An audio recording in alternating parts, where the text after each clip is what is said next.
उपराष्ट्रपति जगदीप धनखड़ अपने 2 दिवसीय दौरे पर उत्तराखंड आए हैं, जहां पहले उन्होंने ऋषिकेश एम्स पहुंचकर एम्स ऑडिटोरियम में डॉक्टरों को संबोधित किया। उसके बाद उन्होंने एम्स परिसर में एक पेड़ मां के नाम लगाकर अभियान जारी रखा और साथ ही पौधारोपण के जरिए पूरे देश को पर्यावरण संरक्षण का संदेश दिया। एम्स के बाद उपराष्ट्रपति ने देहरादून स्थित राष्ट्रीय भारतीय सैन्य महाविद्यालय RIMC के कार्यक्रम में शिरकत की। इस दौरान उन्होंने छात्रों से आग्रह किया कि वह थिंक टैंक के रूप में कार्य करें और युवाओं में राष्ट्रीयता की भावना का संचार करें। साथ ही राष्ट्र के हित को सभी परिस्थितियों में सबसे ऊपर रखने की आवश्यकता पर बल देते हुए उन्होंने कहा कि राष्ट्र का भविष्य आपके कंधों पर है, हमेशा राष्ट्र हित को प्राथमिकता दें।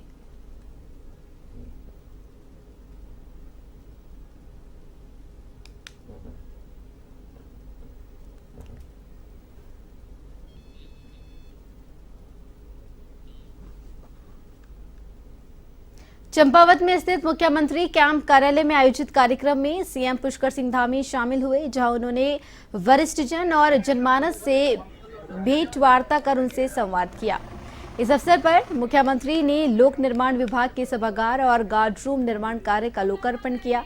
मुख्यमंत्री ने स्थानीय लोगों से मुलाकात कर लोगों की समस्याएं सुनी और संबंधित अधिकारियों को कार्रवाई के निर्देश दिए। मुख्यमंत्री धामी ने कहा कि सामाजिक संरचना को मजबूत आधार देने के लिए वरिष्ठ जनों के अनुभवों का उपयोग किया जाना आवश्यक है।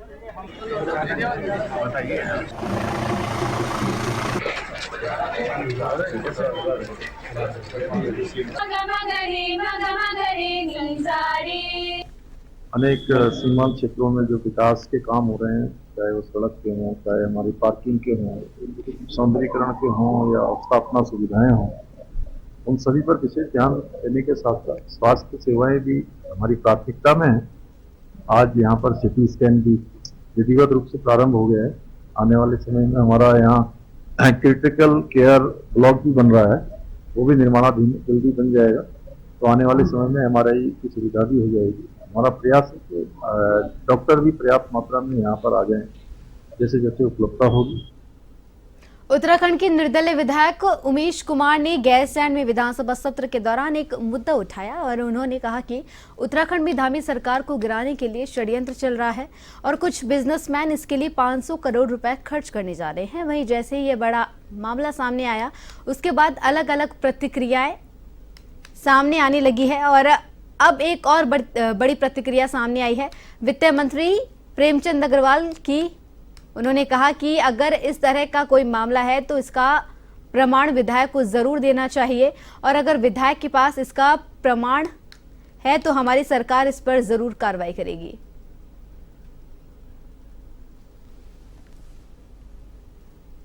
देखिए, जो उमेश शर्मा जी नियम 58 के तहत उन्होंने एक अपना विषय रखा और सरकार की तरफ से मेरे द्वारा जवाब दे दिया गया। जहाँ तक ये 500 करोड़ का विषय है, तो मैं समझता हूँ कि सम्मानित हमारे विधायक जी ने एक प्रमाणिक जानकारी के आधार पर बातचीत करनी चाहिए। अब किस आधार पर उन्होंने आरोप लगाया, क्यों आरोप लगाए, तो वो जाने।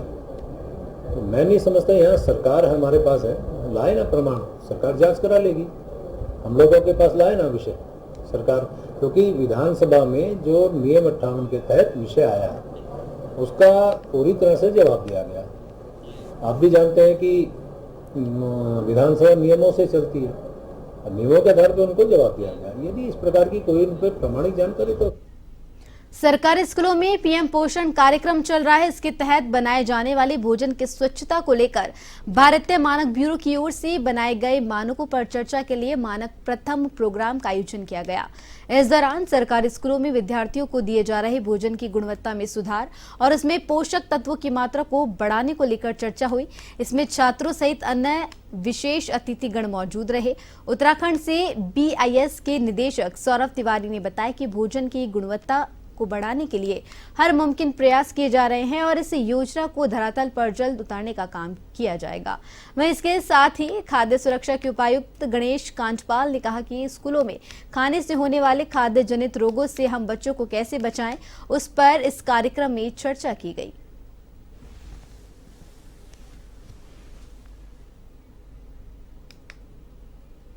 आज का जो कार्यक्रम है भारतीय मानक ब्यूरो, शिक्षा विभाग और खाद्य सुरक्षा और औषधि प्रशासन, हम तीनों का जॉइंट एफर्ट से ये एक इवेंट फॉर्मेट में आया है। और इस इवेंट में एजुकेशन डिपार्टमेंट के जितने भी ऐसे स्कूल्स हैं जहाँ मिड डे मील सर्व किया जाता है, उनके प्रिंसिपल्स, भोजन माताएं और एफडीए के ऑफिशियल्स हैं और बीआईएस के जो standard making body and officers के पार्टिसिपेट कर रहे हैं। इसके अलावा पूरे राज्य से जो मिड डे मील कार्य योजना को देखते हैं जनपद स्तर पर, ब्लॉक लेवल पे, उन लोगों ने भी वर्चुअली इसको ज्वाइन किया हुआ है और एफडीए के ऑफिसर्स भी वर्चुअली ज्वाइन किए हुए हैं जनपदों में। कार्यशाला का जो मुख्य उद्देश्य है कि हम कैसे मिड डे मील को, उसकी सेफ्टी एंड क्वालिटी को कैसे, आज का जो विषय है वो मिड डे मील में जो क्वालिटी होनी चाहिए, जो स्कूल में बच्चों को जो न्यूट्रिशनल वैल्यूज़ जो हम बात करते हैं वो मिलनी चाहिए। उसके लिए आज हमने प्रयास किया है कि जो एजुकेशन डिपार्टमेंट है, जो हेल्थ एंड सेफ्टी डिपार्टमेंट्स हैं, उनके रिप्रेजेंटेटिव्स को बुलाएं और उनके साथ ये जो डॉक्यूमेंट है हमारा इंडियन स्टैंडर्ड, जिसको हम कहते हैं code for hygienic practices for the preparation and supply of mid day meal. इस देखिए, भारतीय मानक ब्यूरो, खाद्य सुरक्षा में औषध प्रशासन तथा शिक्षा विभाग मिलकर के इस कार्यशाला का आयोजन किया गया है। और जो खाद्य सुरक्षा है उसके लिए क्या क्या सावधानियां बरतनी चाहिए और भोजन की गुणवत्ता कैसी होनी चाहिए, उसको मेंटेन कैसे किया जाए, भोजन पकाते समय क्या क्या सावधानियां बरतें और इस तरह का भोजन बनाएं ताकि हमारे बच्चों को उचित पोषण मिल सके, इसको लेकर के वर्कशॉप का आयोजन किया गया और शिक्षा विभाग के प्रतिनिधि भी इसमें शामिल हो रहे हैं। मैं उम्मीद करता हूं कि इससे निश्चित जो हमारी जो भोजन की गुणवत्ता है उसको बेहतर। पौड़ी जिले के लैंसडाउन विधानसभा के रखड़ीखाल ब्लॉक क्षेत्र में कुछ दिन पहले गुलदार ने एक बच्चे का शिकार कर लिया था, जिसके बाद से क्षेत्र में दहशत का माहौल बन गया था। वहीं पुलिस प्रशासन की टीम वन विभाग और जिला प्रशासन के साथ मिलकर लगातार गश्त कर रही है। जानकारी देते हुए वरिष्ठ पुलिस अधीक्षक लोकेश्वर सिंह ने बताया कि गुलदार प्रभावित क्षेत्र के स्कूलों में पुलिस तैनात है और साथ ही स्कूल खुलने और बंद होने के समय गश्त लगातार विशेष नजर रखी जा रही है, जिसको लेकर ग्राम प्रहरियों से लेकर क्षेत्र के लोगों को जागरूक भी किया जा रहा है।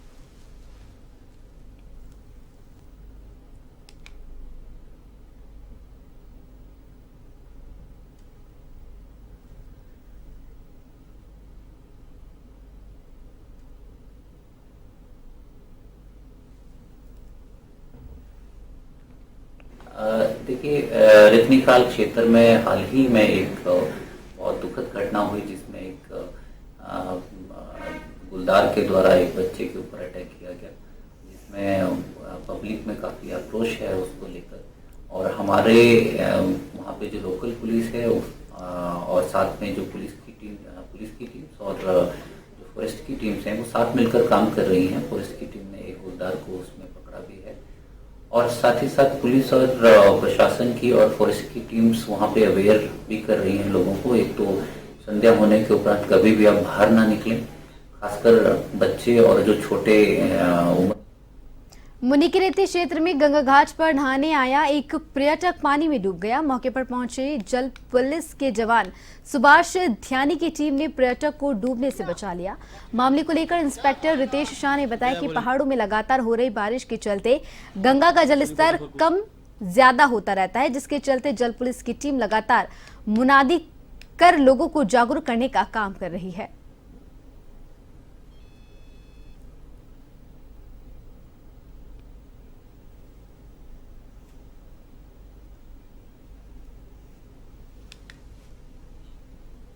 उत्तराखंड के मुख्यमंत्री पुष्कर सिंह धामी ने अपने गृह क्षेत्र खटीमा के शहीद स्मारक पहुंचकर उत्तराखंड राज्य स्थापना के लिए अपने प्राणों की आहुति देने वाले शहीद राज्य आंदोलनकारियों को श्रद्धांजलि अर्पित की।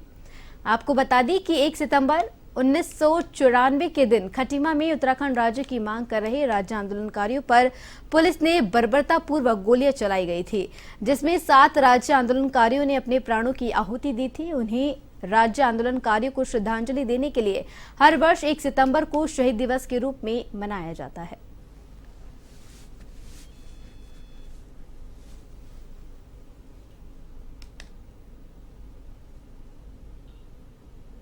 खबर मसूरी से है, जहां रेहड़ी पटरी कमजोर वर्ग समिति ने माल रोड पर पूर्व की भांति पटरी लगाने को लेकर अनिश्चितकालीन धरना शुरू किया। मसूरी के शहीद स्थल पर किए जा रहे अनिश्चितकालीन धरने पर बैठे लोगों ने प्रशासन और सरकार पर ध्यान नहीं देने का आरोप लगाया। वहीं पालिका प्रशासन की पटरी व्यापारियों की सूची को भी सार्वजनिक करने को कहा है। उन्होंने कहा कि उनको शंका है कि पटरी व्यापारियों की सूची में बाहर के लोग भी शामिल हैं।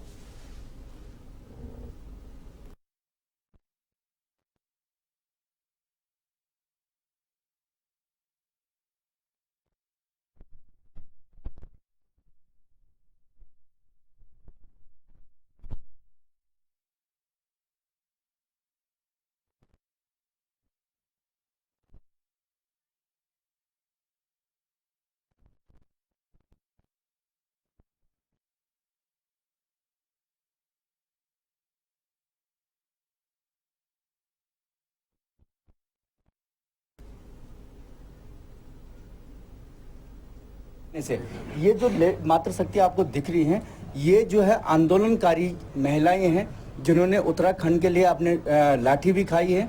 और इन महिलाओं के बीच मैं तो शासन प्रशासन से एक निवेदन करूंगा कि अगर उन पे थोड़ा से भी अगर अपनापन होता, उत्तराखंड आज जो वो बड़ी बड़ी सीटों में बैठे हैं तो इन्हीं की बदौलत है कि वो उन सीटों पे बैठे हैं। अगर थोड़ा उनको दया होती तो वो इनकी पीड़ा को समझते यहाँ पे आते और इनकी समस्या को हल करते। क्योंकि आज वो कहते कि हमने अतिक्रमण हटा दिया। अगर ठीक है अतिक्रमण हटा दिया आपने, हम उसमें भी राजी हैं कि आप अतिक्रमण हटा रहे हैं, तो फिर ये गाड़ियां क्यों लग रही हैं? उत्तराखंड आंदोलन में हम लोग भी थे और उसी मंच के द्वारा हम लोगों को पटरी व्यापारी में बिठाया गया है कि तुम लोगों के पास, महिलाओं के पास कुछ कार्य नहीं है तो तुम लोग अपना रोजगार कर सकती हैं। क्योंकि उत्तराखंड में मेरे हिसाब से मसूरी में रोजगार वैसे भी कुछ नहीं है महिलाओं के लिए, तो विशेषकर ना ये हम लोगों के लिए फैक्ट्री है, ना यहाँ कुछ हमारे लिए करने के लिए कार्य है। तो हम लोगों ने अपने घर परिवार बच्चों को पालने के लिए मजबूरी में जब अति परेशानी हुई तो हम लोगों ने एक माल रोड पटरी में अपनी दुकान लगाना ही उचित समझा। लेकिन हम लोग आज देखो इतने परेशान हो गए हैं, कोई प्रशासन का कोई भी एक आदमी हमारी बात सुनने को तैयार नहीं है। कह रहे हमें पता ही नहीं कि धरना चल रहा है। बताओ, न्यूज में नहीं दिख रहा है, अखबारों में नहीं दिख रहा है। इतना तो अनपढ़ आदमी को भी पता चल रहा है कि फेसबुक में चल रहा है कि धरने पे बैठी है लेडीजें। कह रहे लेडीजों के पास कुछ काम नहीं है, कि हमारे पास हमारे बच्चे नहीं है घर में देखने के लिए। हमने आधी आधी रातों को अपनी जवान लड़कियां घरों में छोड़ रखी है बाहर ताला लगा के। उनकी परेशानी कौन समझेगा? देहरादून में राज्य आंदोलनकारी मंच के लोगों ने उत्तराखंड आंदोलन के दौरान शहीद आंदोलनकारियों के शहीद स्थल पर पुष्प अर्पित किए। इस अवसर पर राज्य आंदोलनकारी मंच के अध्यक्ष ने कहा कि अलग राज्य की मांग कर रहे राज्य आंदोलनकारी पर पुलिस की बर्बरतापूर्ण कार्रवाई के दौरान 6 राज्य आंदोलनकारी शहीद हो गए, जिनकी याद में श्रद्धांजलि कार्यक्रम का आयोजन किया गया।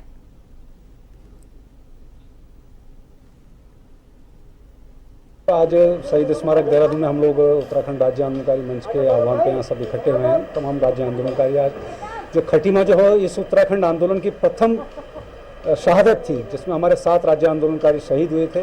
बर्बर तरीके से उन पर लाठीचार्ज हुआ था। निश्चित तौर से वो उस राज्य आंदोलन का ऐतिहासिक दिन था। आज उस ऐतिहासिक दिन को, उन शहीदों को याद करने के लिए हम लोग यहाँ इकट्ठे थे। देखिए, 1 सितंबर 1994 को राज्य निर्माण आंदोलन के दौरान जो पहली बड़ी घटना, विभत्स घटना जिसे कहते हैं कि बर्बरता हुई, वो खटीमा में हुई और हमारे 6 लोग वहाँ शहीद हुए। और संयोग ऐसा रहा कि हिंदू, मुस्लिम, सिख, ईसाई सभी वहाँ जो हैं सबने शहादत दी। तो खटीमा जो गोली कांड था, हम उनके शहीदों को 1 सितंबर 1994 से लेकर लगातार अनवरत हर वर्ष यहाँ शहीद स्थल पर आके श्रद्धा। देश भर में बीजेपी सदस्यता अभियान को लेकर भाजपा तैयारियों को धार देने में जुट गई है। वहीं नई दिल्ली में कल जेपी नड्डा प्रधानमंत्री नरेंद्र मोदी को बीजेपी की सदस्यता दिलाएंगे। वहीं 3 तारीख को उत्तराखंड में प्रदेश अध्यक्ष महेंद्र भट्ट मुख्यमंत्री पुष्कर सिंह धामी को बीजेपी की सदस्यता दिलाएंगे, जिसके बाद राज्य में बीजेपी का सदस्यता अभियान शुरू हो जाएगा। अभियान को लेकर देहरादून के महानगर कार्यालय में कार्यशाला का आयोजन किया गया। इस कार्यशाला में पार्टी के पदाधिकारी और कार्यकर्ताओं को सदस्यता अभियान को लेकर के दिशा निर्देश दिए गए। भाजपा विधायक खजान दास ने कहा कि बीजेपी की अभी सदस्य संख्या 21 करोड़ है और इस बार इसको 30 करोड़ पहुंचाने का लक्ष्य रखा गया है।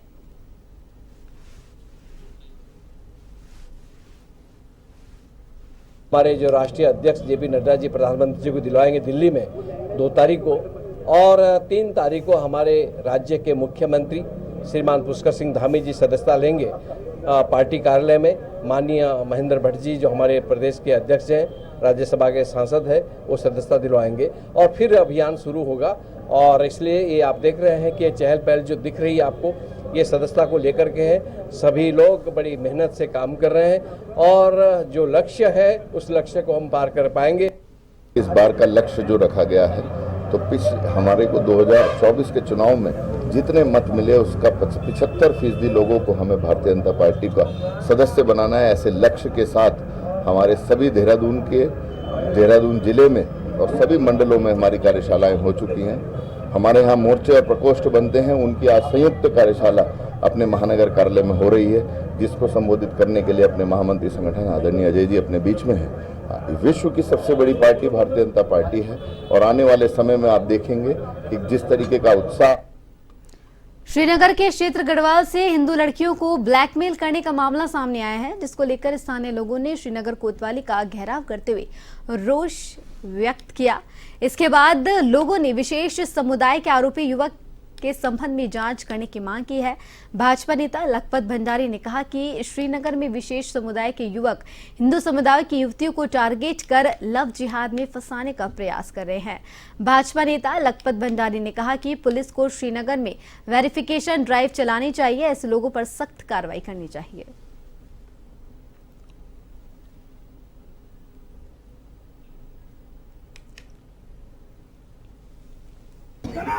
श्रीनगर में क्या हो रहा, श्रीनगर क्या चारों तरफ ये हो रहा कि लगातार हिंदू बेटियों को अपने जाल में फंसाने का काम किया जा रहा है। हम लोगों ने थाने आए, थाने में स्पष्ट कहा कि इस प्रकार के जो तत्व आ रहे हैं, अच्छा एक विशेष समुदाय, भाई तुम हमारी हिंदू लड़कियों को क्यों फंसाने पे लगे हो, क्यों उनको जो है उनको आप जो है अपने जाल में फंसा करके ब्लैकमेल करने का काम कर रहे हो। और इन्होंने क्या करा, देखो नया ताजा मामला क्या है, हम 84 की घटना छोड़ दें, हम उस अमित रावत की घटना छोड़ दें, हम सब ये नाइयों का, एक तो नाई कनेक्शन आ रहा सारा। नंबर 2 चीज कि इन्होंने क्या करा कि हमारी बेटी की रिकॉर्डिंग करके और पता नहीं कितनी बेटियों की रिकॉर्डिंग करी हुई है, जिसको ब्लैकमेल करने के लिए इस प्रकार का काम कर रहे हैं। प्रदेश में महिला अपराधों के मामले रुकने का नाम नहीं ले रहे हैं, तो वहीं सल्ट में नाबालिग बालिका के साथ छेड़छाड़ के मामले में भाजपा मंडल अध्यक्ष का नाम सामने आने पर कांग्रेस कार्यकर्ताओं ने ब्लॉक प्रमुख हीरा रावत के नेतृत्व में रानीखेत के गांधी चौक में प्रदेश सरकार का पुतला फूका और प्रदेश सरकार के खिलाफ जमकर नारेबाजी की। कांग्रेस की महिला जिलाध्यक्ष गीता पवार ने कहा कि प्रदेश की धामी सरकार महिला अपराधों को रोकने में नाकाम साबित हुई है। बता दें कि सल्ट से पीड़ित बालिका को मेडिकल के लिए रानीखेत के राजकीय चिकित्सालय लाया गया, जहां कांग्रेस कार्यकर्ताओं ने पीड़िता के परिजनों से मुलाकात की और उन्हें ढांढस बंधाया। साथ ही कहा कि कांग्रेस पार्टी उन्हें न्याय दिलाएगी। वहीं मामले का संज्ञान लेकर भाजपा की जिलाध्यक्ष लीला बिष्ट ने उक्त व्यक्ति को न्यायालय का फैसला आने तक सल्ट मंडल अध्यक्ष भगवंत पोरा को पार्टी से बाहर कर दिया है। ब्लॉक प्रमुख हीरा रावत ने कहा कि नाबालिग के साथ भाजपा के नेता की ओर से किया गया अपराध जघन्य अपराध है और भारतीय जनता पार्टी ऐसे अपराधी को बचाने की कोशिश कर रही है।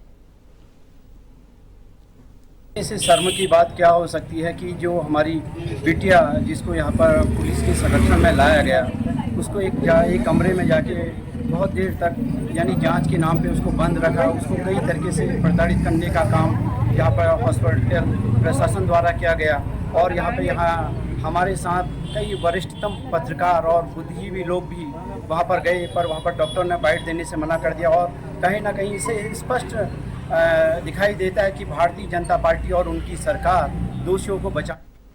जनपद पौड़ी गढ़वाल पुलिस के भूतपूर्व सैनिक मनोज चंद्र शर्मा अधिक वर्षता पूर्ण कर सेवानिवृत्त हुए। उनकी सेवानिवृत्ति के अवसर पर पुलिस लाइन में विदाई समारोह का आयोजन किया गया। समारोह में वरिष्ठ पुलिस अधीक्षक लोकेश्वर सिंह ने मनोज चंद्र शर्मा को स्मृति चिन्ह, शॉल और उपहार भेंट किए। वरिष्ठ पुलिस अधीक्षक ने सेवानिवृत्त हुए पुलिसकर्मी का सम्मान करते हुए इस दौरान यादगार विदाई दी। मैं मनोज चंद्र शर्मा, भूतपूर्व सैनिक, 2008 सितंबर माह में भारतीय वायुसेना में 20 साल की सेवा करने के उपरांत पुलिस में आया था और मैंने अपना कर्तव्य जो भी मुझे दिया गया उसको काफ़ी निष्ठा से संपादित किया। बहुत अधिकारियों के साथ भी मुझे काम करने को मौका मिला, मैंने बहुत कुछ सीखा। पुलिसिंग में मुझे ऐसा लगता है कि एक ऐसा जॉब है कि जो कुछ हमें नहीं सिखाया जाता है, किसी की आउट ऑफ टर्न मदद करना, जो हमारे कर्तव्य में नहीं रहता है, बुक्स में नहीं है,